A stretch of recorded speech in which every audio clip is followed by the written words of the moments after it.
no taper, provided that you're recovering along the way. A week, 2 weeks, 3 weeks seems overkill to me. It's not what we see in the elite running world, especially in the long distances. Why do we think we need to taper? Because non-elites taper, and non-elites get a performance benefit from tapering. But the reason is because they're overtrained. Because we run too hard and we run zone 2 all the time, and our easy runs are never truly easy, so we're in the yellow zone most of the time. If you're overtrained, you better taper. And most people are overtrained. And most people are really, not all runners, but really a lot of runners are not training for like high consistency for year after year after year. It's like they kind of run, but then when the race comes up, they really try to train as best they can for like the 10 to 16 weeks before the marathon. And I would consider that really cramming. 16 weeks is not enough to really make the best you can do in your life. So if we're gonna sort of cram like that, we're gonna tend to overtrain, and then if you taper, you're gonna get that performance boost. But there's two really good arguments against this. First one is principle of specificity.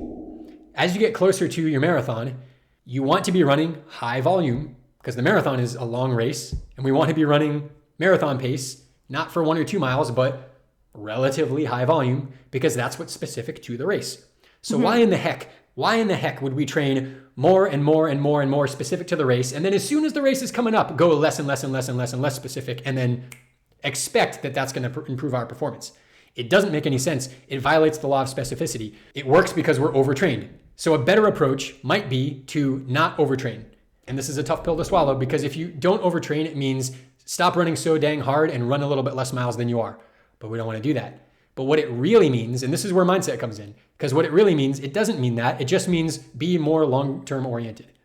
And if you are, you can adapt yourself. You can get to the mileage you want, but you adapt to it. So that you're not fatigued. You're not trying to increase your mileage and your pace-specific run and your whatever, strength training. Like Frank Shorter would run 20 miles every single Sunday year-round. Training for the Olympics, off-season, track season, 5K, 10K, it doesn't matter, 20 miles Sunday, 20 miles Sunday, 20 miles Sunday. Years and years and years and years of doing this. So Frank Shorter didn't need to taper because a 20-mile run was not a big deal for him even the week before an Olympic marathon. No taper necessary. Because he's adapted to it. Why? Because he was super consistent for a very long time. So the answer is, if you're consistent and you allow yourself to adapt to your training as you go, you not only don't need to taper, it would be foolish to taper because you're de-training right before your competition. But you can see how that's a tough pill to swallow because it requires that we take responsibility for, we have to acknowledge that if I don't want to do that because I haven't been consistent in the past, but I have this race coming up and I don't, I'll just do it next time. You know, okay, fine, but do it next time.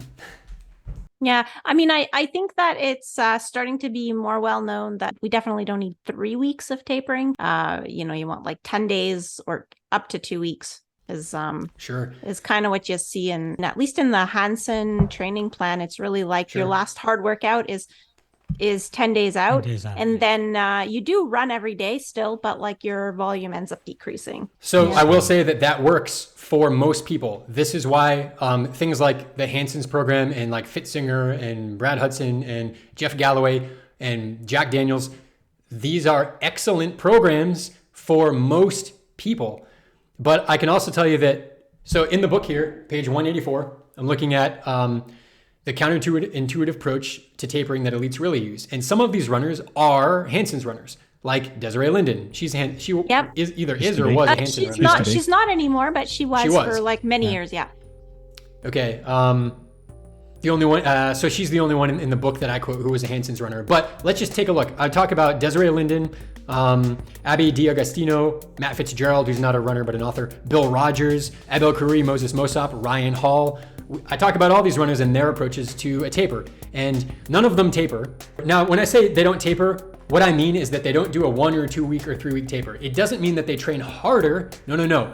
Your hardest training is done 3 weeks before the race, and instead of tapering, you just ride it out. You don't do any more, you don't do much less, you just kind of chill and maintain.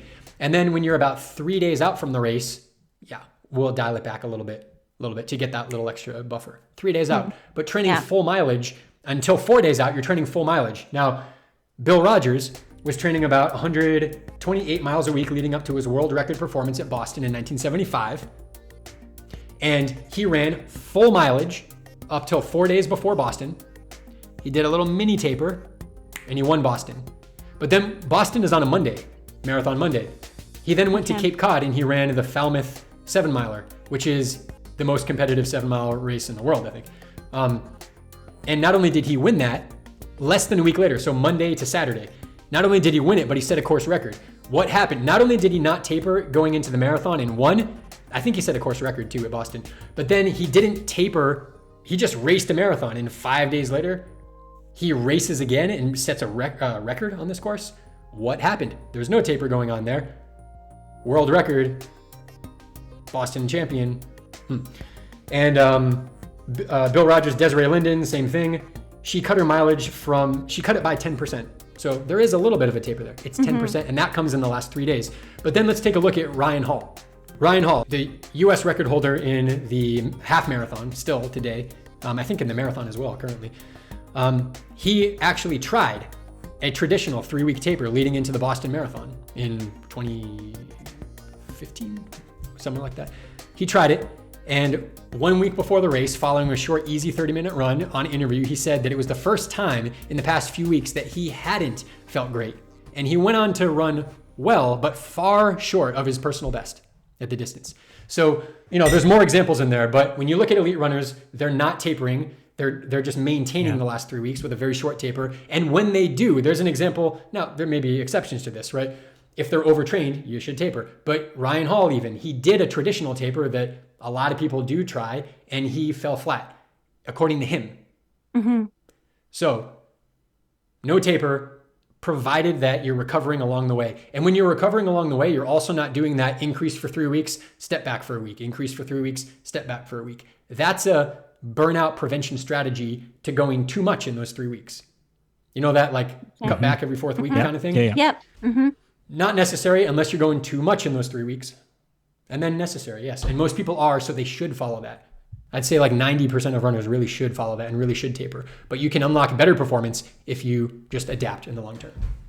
Okay, so then the goal would be to adapt so that then you can just maintain whatever mileage you're doing consistently week in, week out, without any cutback weeks. Yes, ideally. Okay. Ideally, in your base training, you're increasing that volume. In support training, depending on your race distance, you may slightly increase the volume. And then in specific training, we're really keeping volume flat, and we're increasing specificity, increase specificity, increase specificity. You might even decrease training volume in exchange for more specificity, but I wouldn't call that a taper. And then yes, we could call it a taper, but I would limit it to, 3 days. A week, 2 weeks, 3 weeks seems overkill to me. It's not what we see in the elite running world, especially in the long distances. Now, if you're running a 1,500 meter or a 5,000, possibly we could have a different conversation there, possibly. But in the long distances, no. Hey there, if you got something awesome from this video, share the love. Make sure to give us a thumbs up, subscribe, and share this video. We hope to see you on our very next one. Thank you for being here. Take care.